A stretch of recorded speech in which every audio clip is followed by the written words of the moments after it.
Hello and welcome to this episode of Pause with Nandini on NRI Affairs.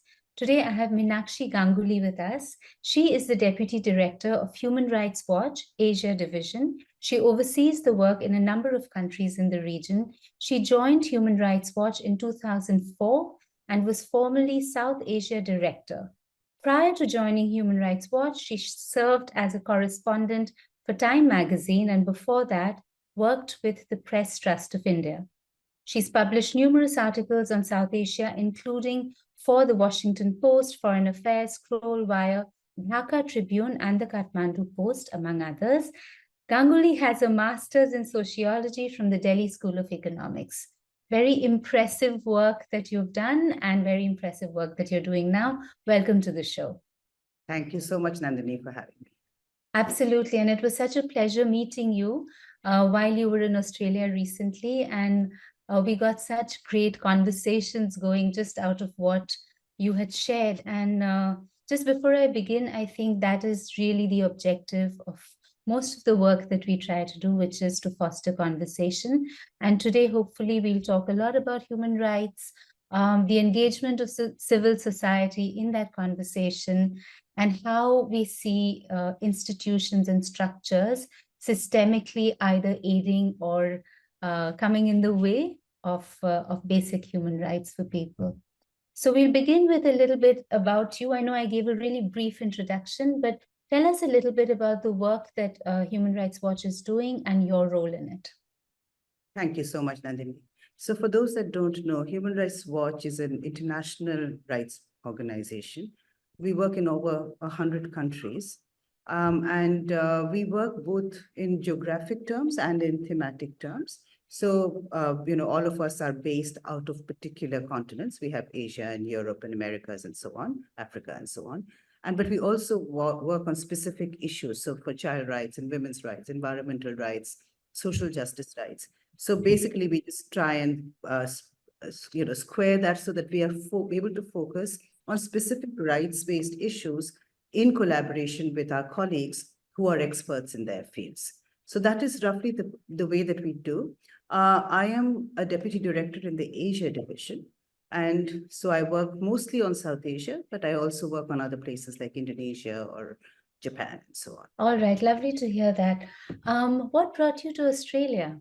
It was very nice to meet you, Nandini, in Australia and to meet all the others that we met. My actual reason for being in Australia was twofold. We have a dinner, an annual dinner that we organize to celebrate human rights work. And our Australia team had invited me to speak about South Asia.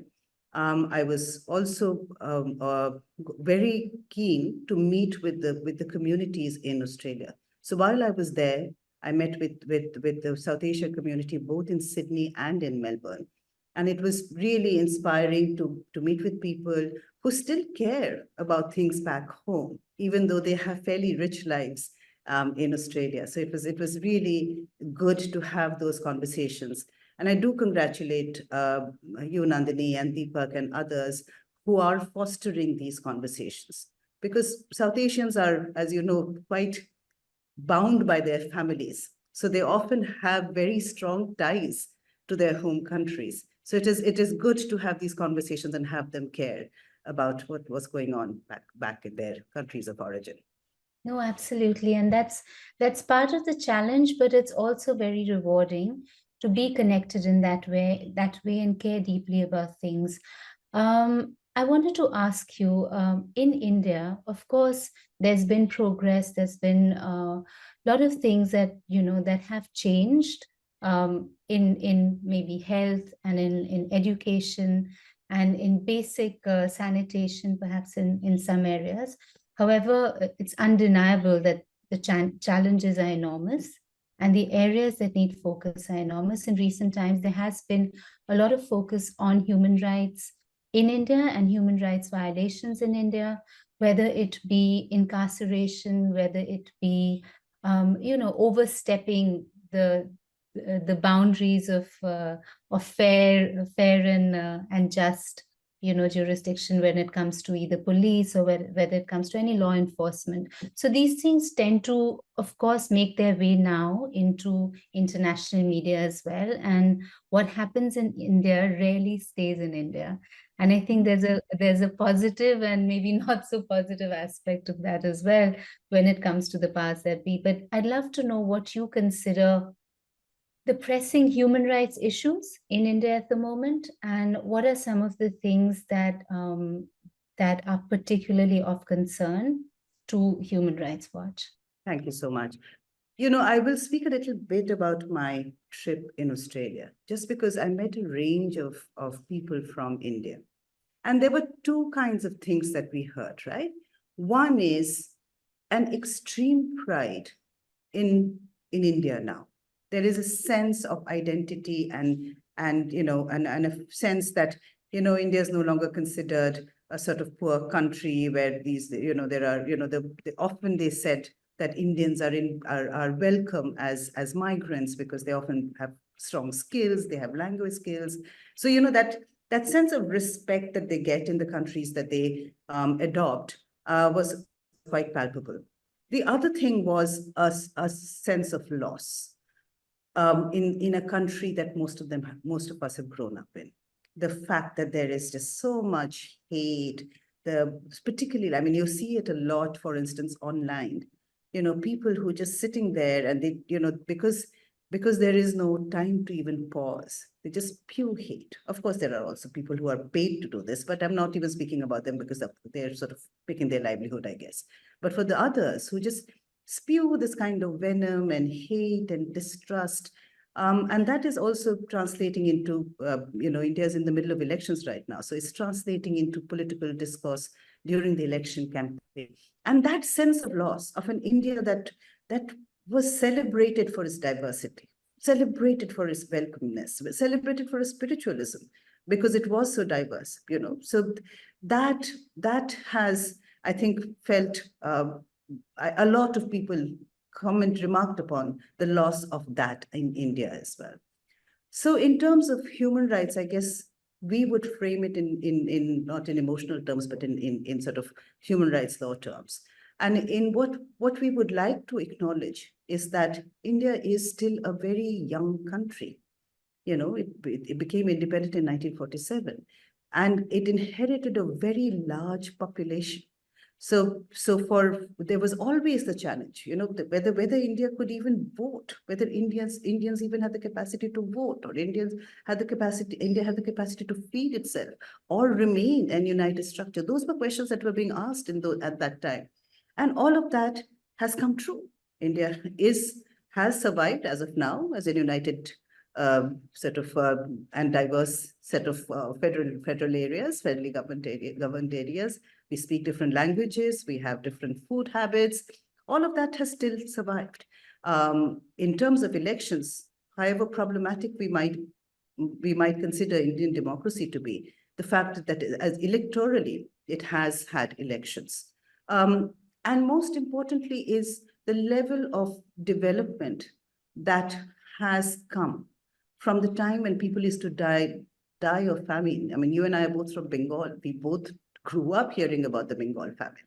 So from there to now, where of course much more needs to be done, but there has been some focus on food security, on the right to education. These are very, very encouraging. The discouraging part is that as people become more successful, our thought almost always is that they will then be more generous to the people left behind. And we find that is not the case. So we often find that people, as they become more successful, a new sort of middle class that has emerged in India is actually very intolerant about others. Their aggression towards other people, it often translates into they're lazy, they don't work hard enough, or a focus on sort of not quite matching the aspirations that they have now as a new middle class. So they want more. And as soon as they want more, politicians use that to somehow other people, to say that you are not getting something because someone else is taking it. And that is creating divisions that are really unfortunate. And I do blame politics. I do feel that political leaders forget that they, in the history of a nation, a political leader is a blip. And for them to try and cling to power or promote their ideology in a way that will to cause lasting harm to the nation is a bit problematic. No, absolutely. And I really hear you when you say that there are these two sort of almost like extreme viewpoints of this pride.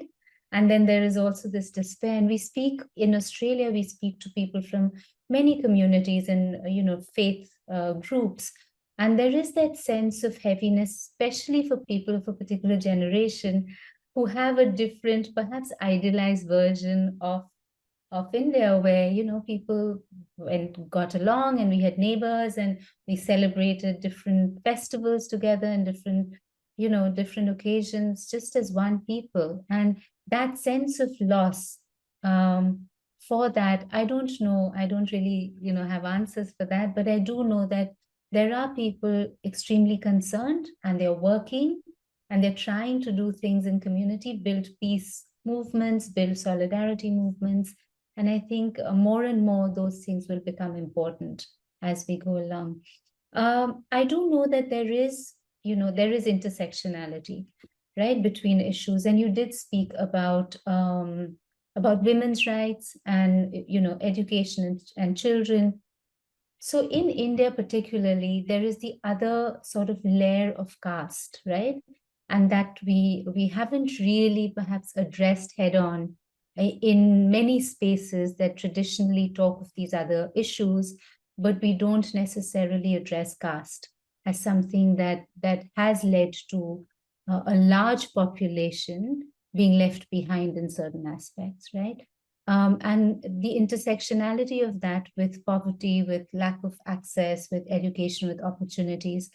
So from a human rights perspective, how does India then uniquely present a challenge where you also have that in the mix? Thank you so much for speaking about the caste issue. So, historically, India had always backed the anti-apartheid movement, the movement against apartheid in South Africa. It had therefore been part of the Convention Against Racial Discrimination that was established to counter the sort of the evilness of something like apartheid. And then when we spoke about caste as also a way of dissent, we call it dissent-based discrimination. You're basically born into your caste, right? So you inherit this. So we started talking about India's accountability under the same conventions because of dissent-based discrimination. Indian authorities opposed it very mightily.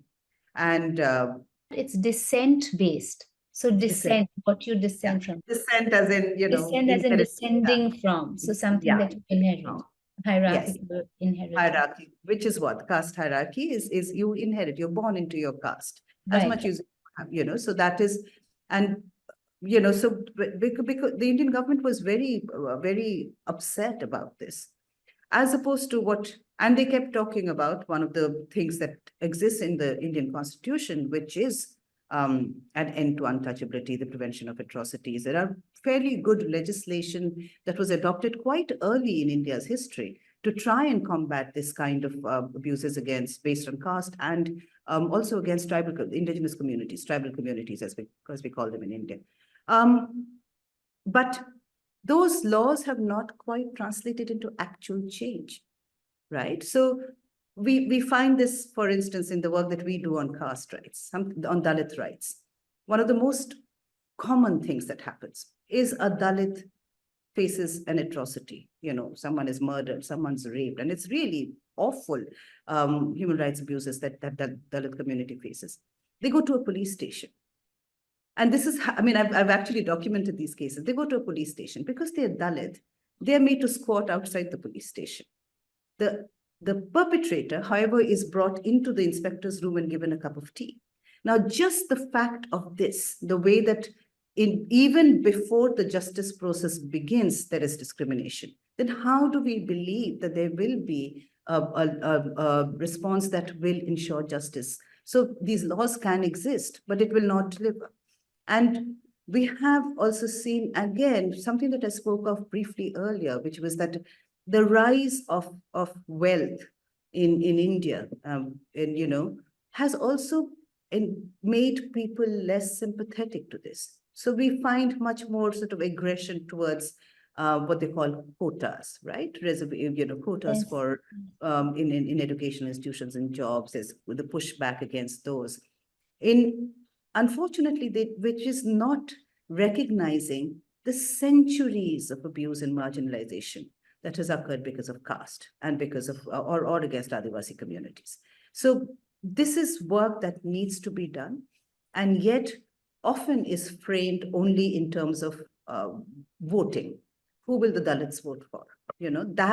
And that's when the promises are made, as opposed to acknowledging an existing discrimination that is completely entrenched and to try and resolve it. And it requires work, it requires public campaigning and education. I mean, we found cases where, when Dalit men go out to work, because they often don't get work in the rural areas, so they go out as migrant workers, and they make some cash, right? And they come back. And one of the ways that they celebrated it, for instance, wearing watches. I remember in Bihar, in our district, there was a landlord who told me, look at how forward these people have become.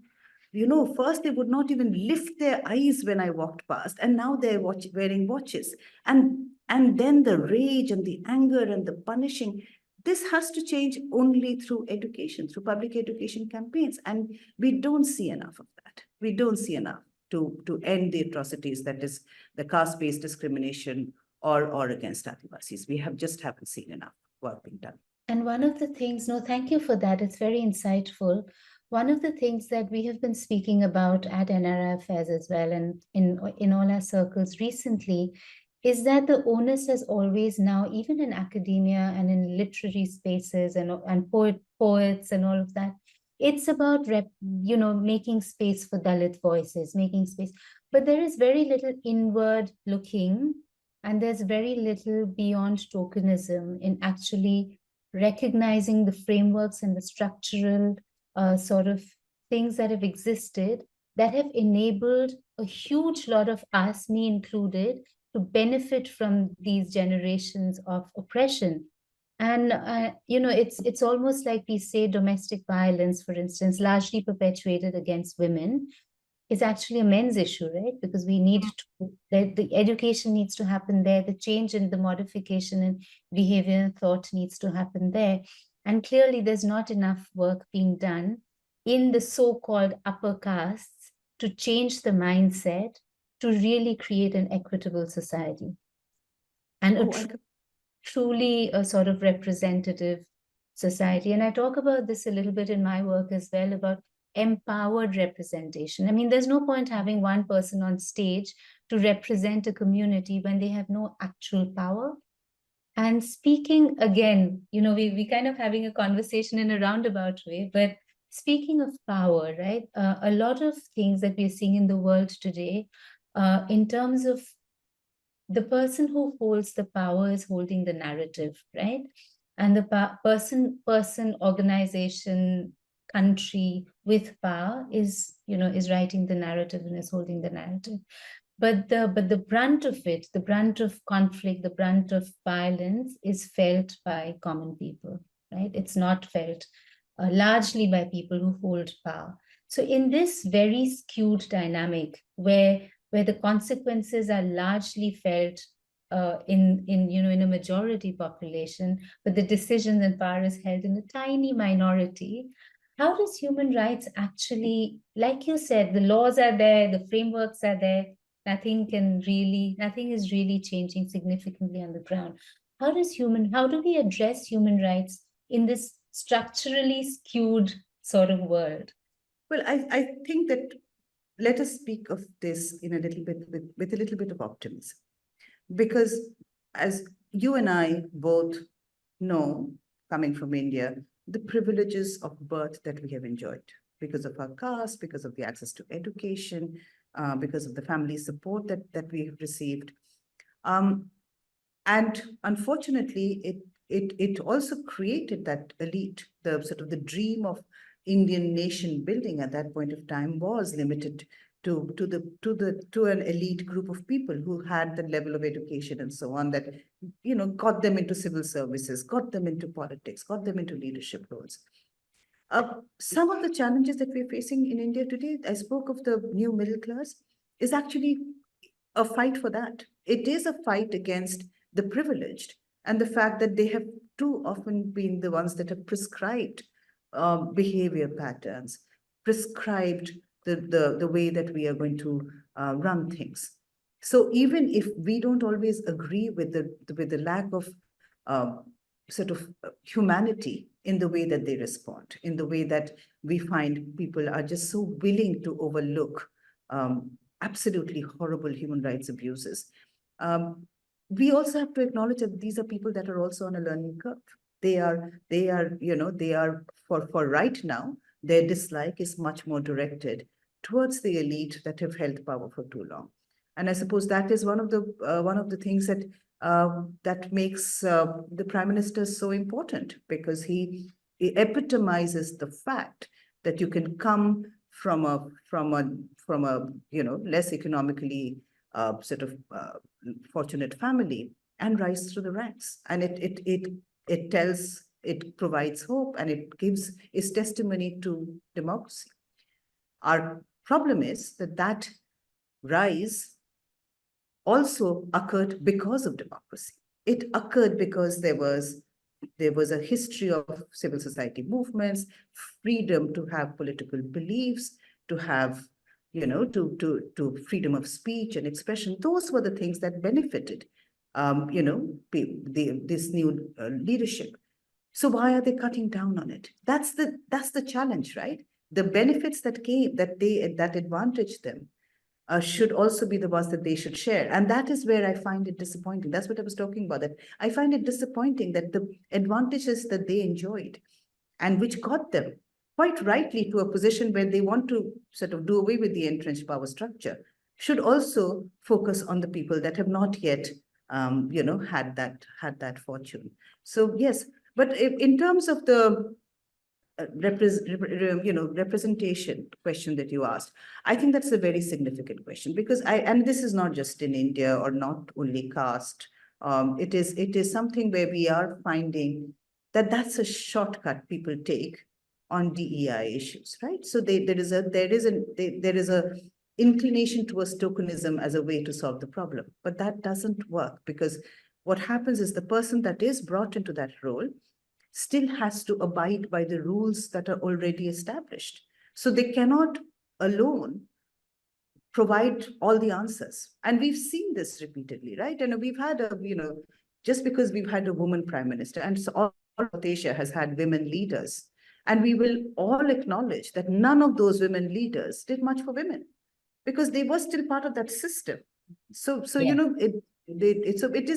It doesn't always solve it just to create a sort of token thing, but to actually do the harder work, we always say, in bringing change. Right. Absolutely. No, thank you for that. One of the challenges, of course, is, as Human Rights Watch, you produce a lot of probably research, you have a lot of data, you have a lot of information, right? And that is really important in informing action and what the steps are going to be. And to facilitate that, you need a political environment that's conducive to letting the action actually happen and actually uplift. Now, on the surface, you would think that any government would want to show that, there has been progress, that there has been poverty alleviation, there has been change. However, we find that often politics and politicians are the biggest roadblocks, right? Because they come at the intersection not only of politics, but also trade, also finance, also economics. And when all of those come into the mix, then development or addressing human rights issues goes to the back foot. And again, like you said, this is not an India issue. This, in Australia, we're having these conversations. This is public discourse about the environment, about, How is a small group of people benefiting from the resources of the land, which is having a negative effect on climate change and these things. So the question then is that I know we're in the middle of an election, right, in India. How do you feel like the election result, this way or that, whether there's a change or whether there isn't, will inform the work that is being done right now in the human rights space? So, as a human rights organization, we don't take political positions, right? We actually do not focus on who's going to win or not. And that's not just true in India. I mean, we do, in a way, we will not make a call either on whether it's Biden or Trump. But what we will look at are two things. One is, was the election held in a manner where everyone got their right to vote and participate and so on? And the second thing that we will look at are policies that these leaders will then take up. Now, and it's not, increasingly what we're finding with the government of the day in India is that there is less focus on rights and actually also an increasing sort of prickliness and pointing to others when those faults are pointed, when those points are raised. Now, the thing with a democracy is democracies are almost always noisy and there are always critics. But it is also what has worked as a model because it is the way to address problems that may have come up with the best will in the world. So we talk, for instance, about biometric collection. It's one of the things that we do, right? So biometrics was created as an efficient way to deliver services and welfare, right? India has been quite in the forefront of this and has been exporting this to others. Because, of course, I mean, if you imagine the millions that India has to deliver food to and education to and so on and so forth, these welfare policies through biometrics often undercut the middleman. So people can get the benefits directly. So it's a great idea. But here's the reverse of this. So in Bangladesh right now, we're looking at of garment workers. Because of cost of living, the garment workers in Bangladesh had protested, asking for higher wages.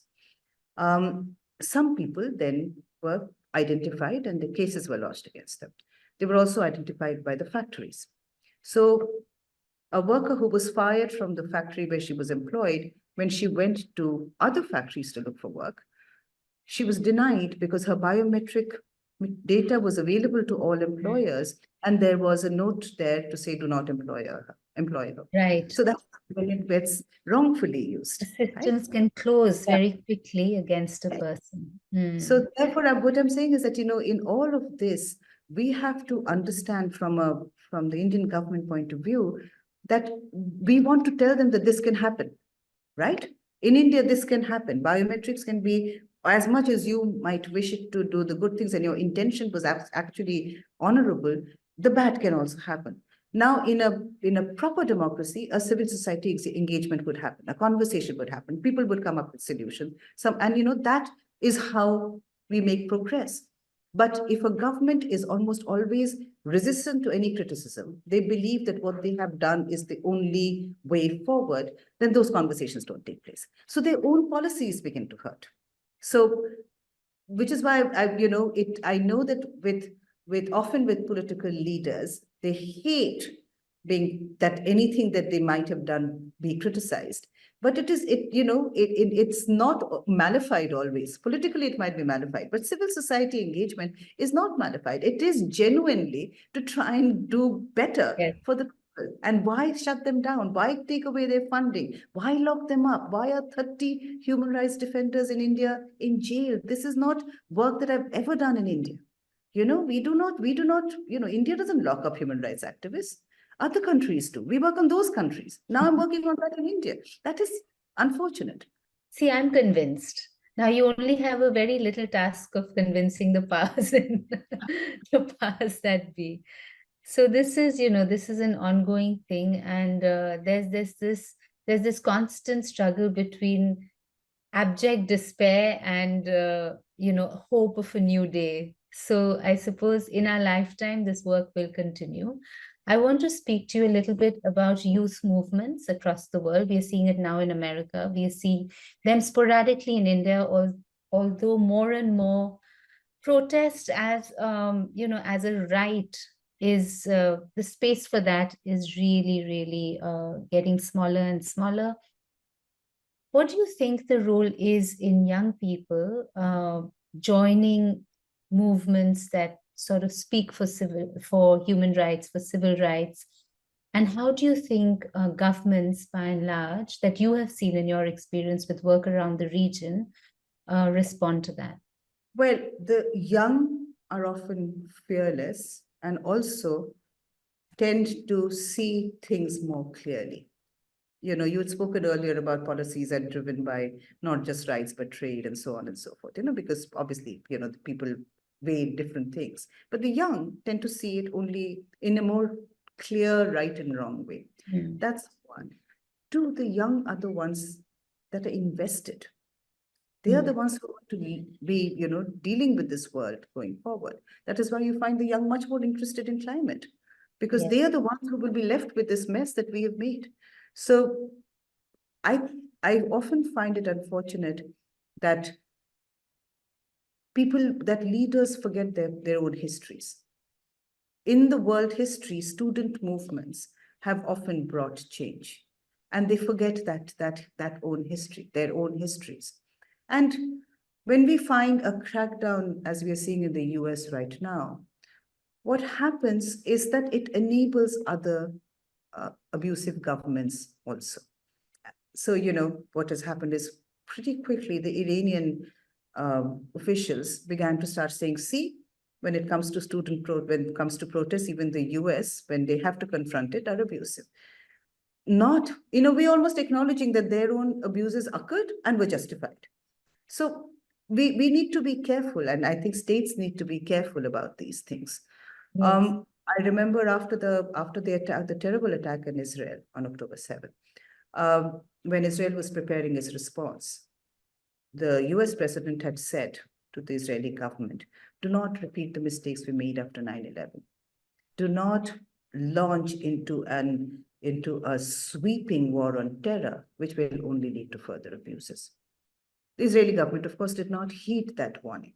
But again, we know that rights abuses tend to perpetuate a cycle of violence. Lack of justice tends to create a circumstance where people feel that the only way that they can get justice is by acts that are going to be harmful to civilians. So this is a good time for us to listen to our young. If the students are out on the streets, whether they were in India protesting against the CAA and NPR, whether they are out in the US now, or actually also in Europe, whether it is a Greta Thunberg and her campaign for climate, these are voices we need to heed.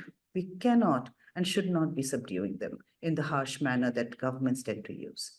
I was at a conference yesterday, a symposium called the Welcoming Australia Symposium, and it had a lovely, conversation around volunteering and then also about engagement with civil society. And one of the questions that I asked the founder was, why isn't there a youth sort of angle to this? Why don't you have young people? And because we're so used to thinking in silos, like, all right, so you've got speakers and then you've got a youth version of that.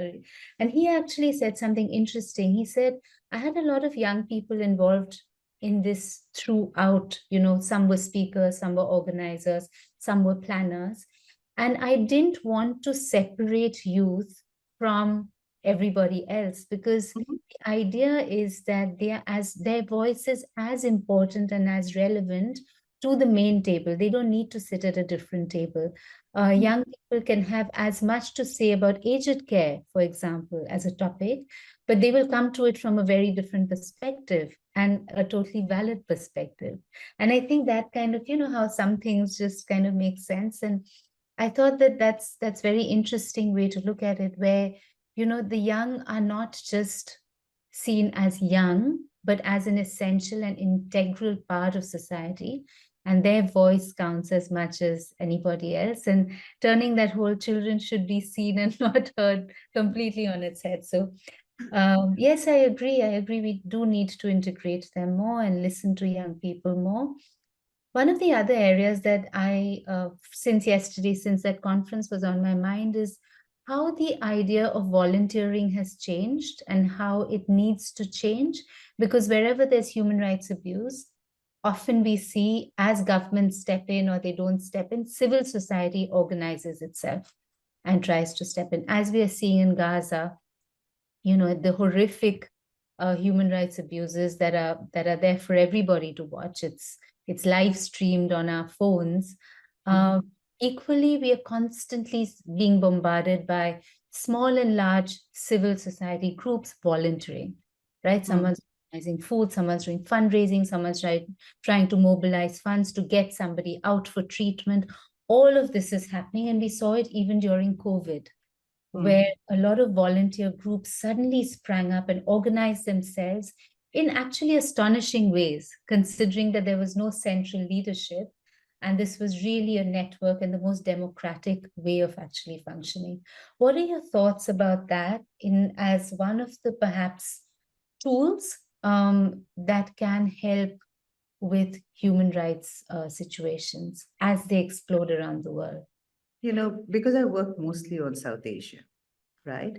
One of the things that has struck me in my decades of work, both as a journalist and now as an activist, is the kindness of strangers. You inevitably get into some trouble or the other. It's the kindness of strangers. But who are those strangers? They're often not rich.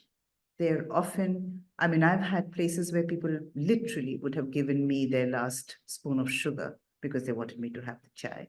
And as we get more successful, we build the walls. And then when we ring the doorbell, people throw us out, right? When we go out, yes. their doors are open. We walk in and they say, "Aa gayi, acha roti kha le," So, we are changing as we go. And I find that really unfortunate because, to be honest, it is community action. It is community action, whether it is in a disaster, when a natural disaster occurs, or an accident occurs. Who are the first responders? It's often us with conscience, people with conscience who will run forward and start helping. As you said, with COVID, they were the ones who started organizing.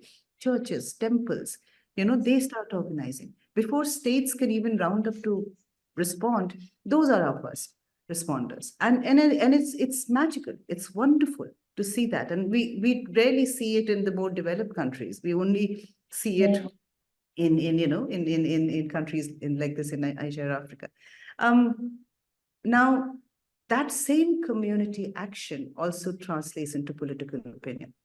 And which is why one of the things that we think is very important is to create narratives between communities. It is to create on the on an issue that has the most differences, in an issue that is most divisive.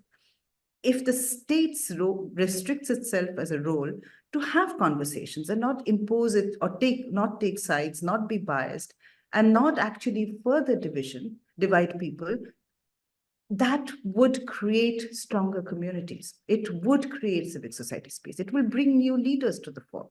But we don't see that. We often find that a state is most threatened by that because they feel that, that undermines their own power. And that, that doesn't bode well for democracy. And therefore, across the world, we're already seeing a sort of authoritarian slide in many countries. We're seeing a slide where sort of the conversations around migrants, around, the conversations around faith are driving political discourse, as opposed to the kindness that used to exist or we could expect earlier. I'm not being nostalgic about some perfect past. There was never a perfect past, nor am I being naive about any country that has got human rights right. We don't. All countries commit abuses. And the past was dangerous and violent. But what we can draw from them is what we should bring. And that was a sort of a level of community action because there was no one else who would come to help. And they had opinions about what the state should do and what is, after all, the job of the state is that they are there to use the law of the land, to create a rule of law, to create a just society, to deliver welfare, to uplift people that need assistance.